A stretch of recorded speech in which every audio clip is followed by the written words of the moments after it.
ৰাজ্যত পুনৰ মৰেল পুলিচিঙৰ ঘটনা পহৰাদাৰৰ আক্ৰমণত নিহত এজন যুৱক ঘটনা সন্দৰ্ভত পহৰাদাৰী দলৰ 4 জনক আটক এইবাৰ ঘটনাৰ স্থান নগাঁও জিলাৰ ঢিং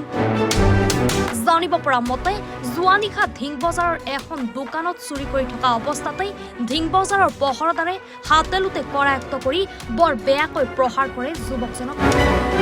পহৰাদাৰে আক্ৰমণ কৰাৰ পিছত ঢিং আৰক্ষীক গতাই দিয়ে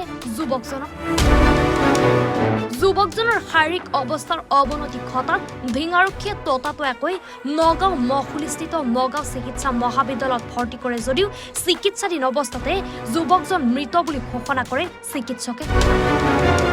ঘটনা সন্দৰ্ভত ইতিমধ্যে ঢিং আৰক্ষীয়ে পহৰাদাৰী দলৰ 4 জনক আটক কৰি সোধপোছ অব্যাহত ৰাখিছে মৃত আৰিফ আলী ড্ৰাগছ আসক্তৰ লগতে বিভিন্ন অপৰাধৰ লগত জড়িত থকাৰ অভিযোগ মতে ঢিং বজাৰৰ লগতে সমীপৱৰ্তী অঞ্চলত সঘনাই সংঘটিত কৰিছিল চুৰি কাৰ্যৰ লগতে অপৰাধজনিত ঘটনা উল্লেখ্য যে এই ঘটনা সন্দৰ্ভত আৰক্ষীৰ তদন্ত অব্যাহত স্যাৰ ঘটনাটো কি হৈছিল স্যাৰ হয় আজি ৰাতিপুৱা আমাৰ এটা থানাত খবৰ আহে যে এজন মানুহ কৰায়ত্ব কৰি ৰাখিছিলে বজাৰত আৰিফুল আলী বুলি আৰু সেই মানুহজনক ফুটাত বান্ধি কোনোবা ব্যক্তিয়ে মাৰপিট কৰা বুলি ক'লে লগে লগে আমাৰ পুলিচে ঢিং এফআইউত লৈ গ'ল ঢিং এফআইউ চিকিৎসা কৰাৰ পিছত থানালৈ লৈ আহোঁতে